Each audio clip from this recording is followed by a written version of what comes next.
Muy buenas a todos. Hoy os traemos un nuevo reto, pero esta vez van a ser para todos vosotros. Como veis, a Óscar lo tenemos aquí con la boca tapada, ¿vale?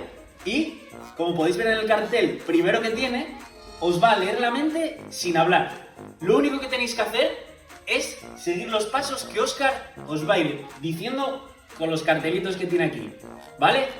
Bueno, pues ahora os dejo con Óscar.